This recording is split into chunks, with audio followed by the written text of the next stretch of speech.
शाम का वक्त था। कस्बे से दूर बसे पुराने गांव भैरवपुर की गलियां हर रोज की तरह सुनसान हो चुकी थी। आसमान में हल्के बादल थे और ठंडी हवा के झोंके पुरानी हवेली की टूटी खिड़कियों से सनसनाहट पैदा कर रहे थे। गांव के लोग इस हवेली के पास से भी नहीं गुजरते थे। कहते हैं यहां अजीब अजीब आहटें सुनाई देती है, जैसे कोई अनदेखा इंसान आसपास घूम रहा हो। रीना अपने दोस्तों के साथ गांव घूमने आई थी। सबने मजाक मजाक में कहा, चल रीना, तू तो बहुत बहादुर बनती है। अगर सच में हिम्मत है तो फिर हवेली के अंदर चल। मुझे किससे डर लगेगा? भूत वूत जैसी कोई चीज नहीं होती। रीना अकेली हवेली के अंदर चली गई।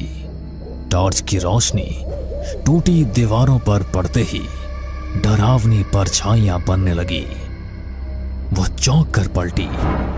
वहां कोई नहीं था। शायद मेरे दोस्तों ने मजाक किया होगा।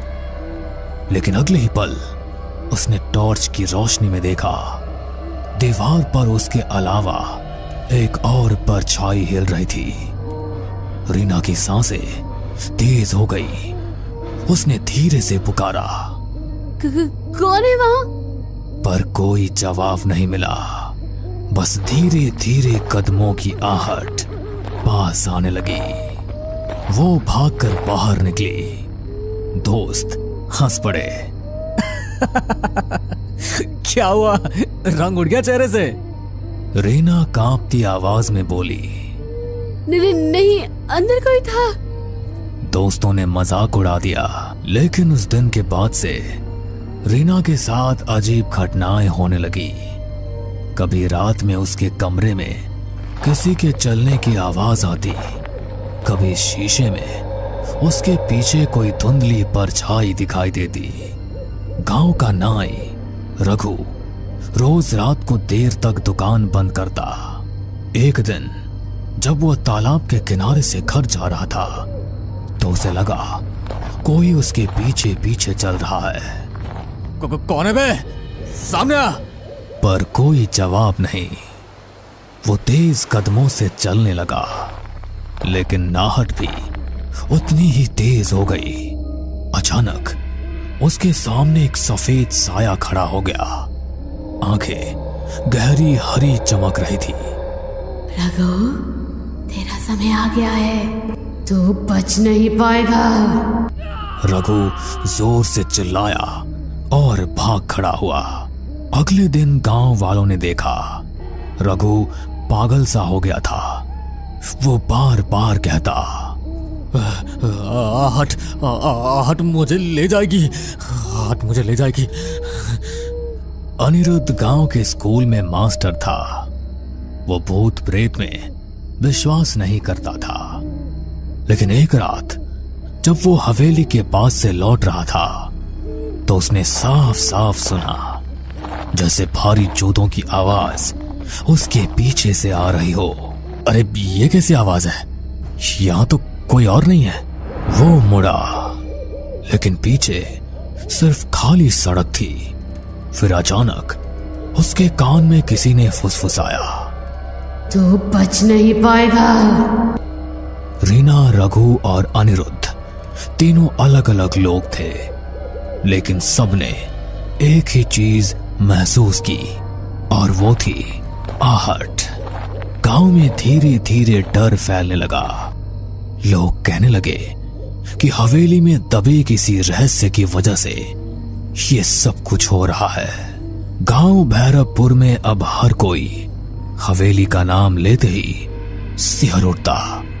रीना का चेहरा अब पीला पड़ चुका था।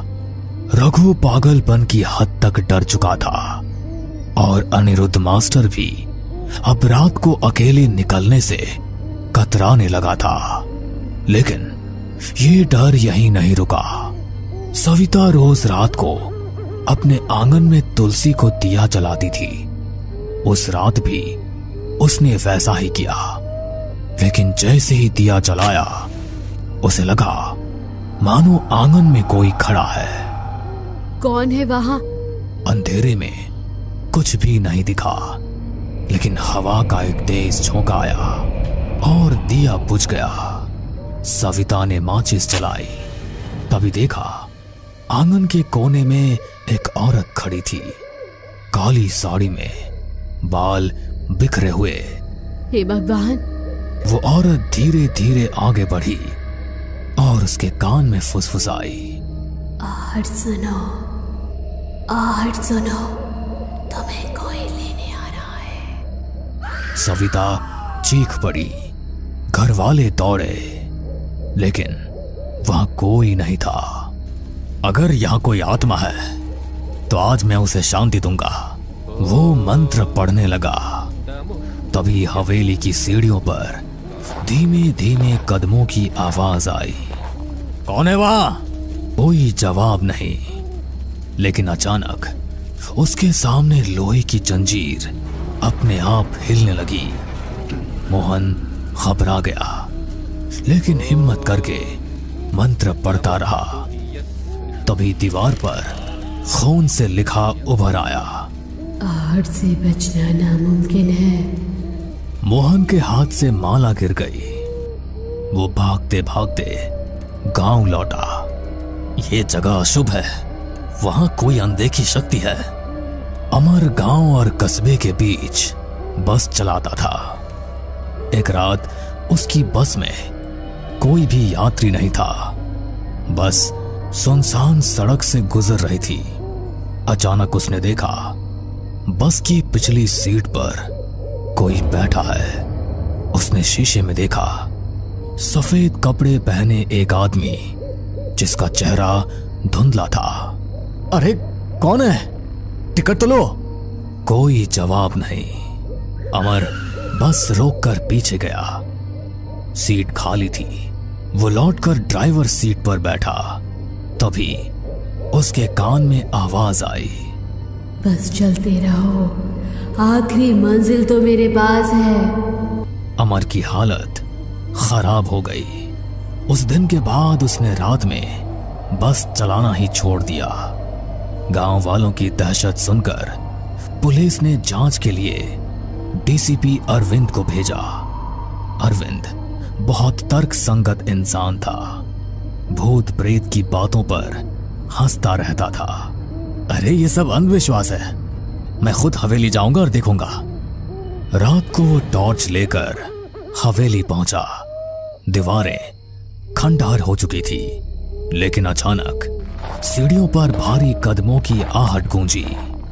रुको, कौन है वहां? उसने टॉर्च जलाई। सामने कोई भी नहीं था, लेकिन अगले ही पल उसे लगा जैसे किसी ने उसके कंधे पर हाथ रखा हो। वो पलटा, वहां सिर्फ हवा थी। फिर उसने कानों में साफ सुना, तू सच जानना चाहता है तो तहखाने में उतर। अब तक अलग अलग लोगों ने अलग अलग तरीके से आहट सुनी थी। सब घटनाएं अलग अलग थी, लेकिन एक ही बिंदु पर जाकर जुड़ती थी, आहट। मुझे लगता है हवेली में कुछ राज छिपा है। जब तक पता नहीं चलेगा, ये सब हमें चैन से नहीं जीने देंगे। अरे तू पागल हो गई है क्या?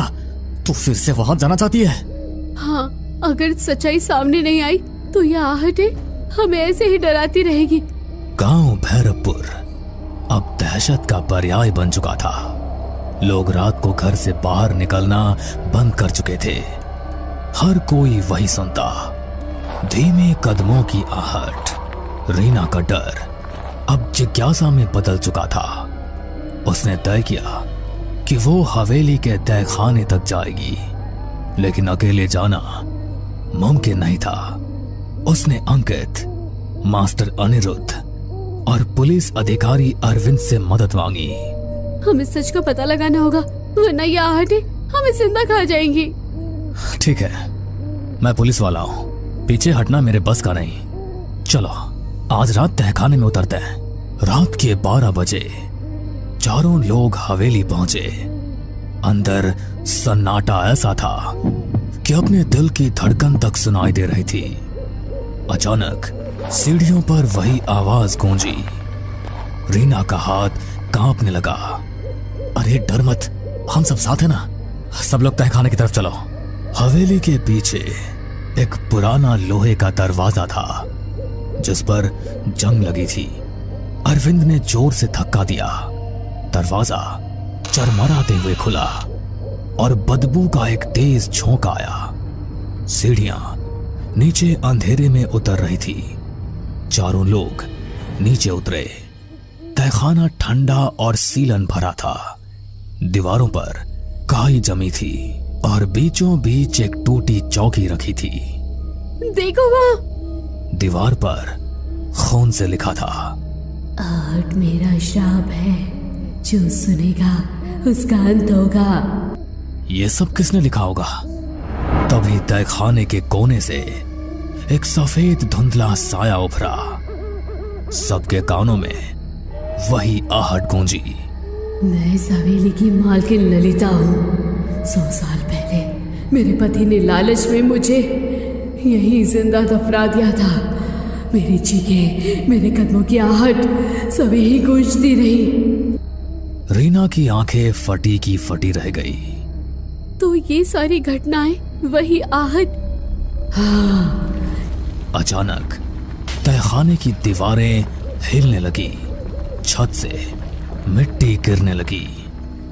ये क्या हो रहा है? मेरा श्राप अनंत है। जो सच जानता है वो भी आहट से बच नहीं सकता।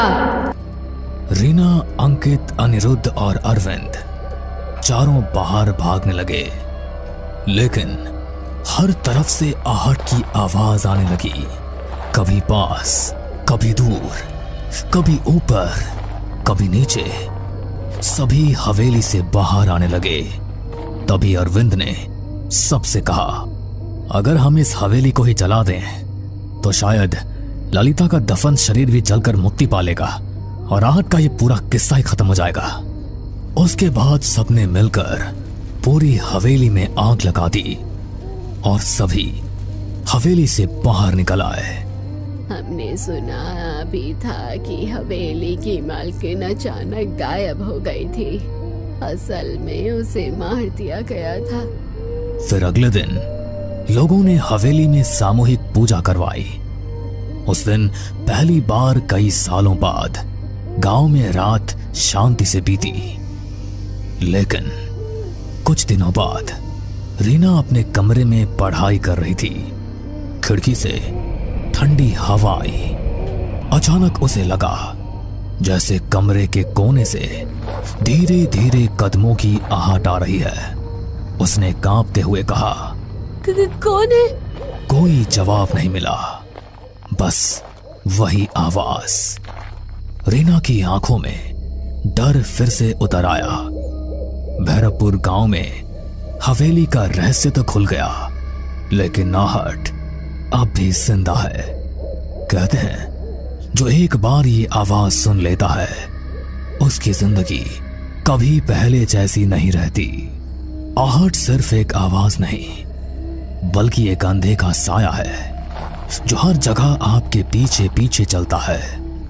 बस कभी वो आहट सुनाई देती है और कभी नहीं सुनाई देती, पर डर की दस्तक लेकर आहट सभी के आसपास चलती रहती है। हमें पूरा यकीन है दोस्तों कि आप लोगों को ये कहानी जरूर पसंद आई होगी। अगर आपके साथ भी कुछ ऐसे अनकहे किस्से हो चुके हैं तो प्लीज हमारे साथ शेयर करें। हम जरूर अपने चैनल पर उनको दिखाएंगे। हमारी ईमेल आईडी नीचे डिस्क्रिप्शन बॉक्स में दी गई है, तो प्लीज हमारे वीडियो और चैनल को शेयर एंड सब्सक्राइब करें और बने रहे हमारे साथ ऐसे ही अनकहे किस्से और कहानियां सुनने के लिए।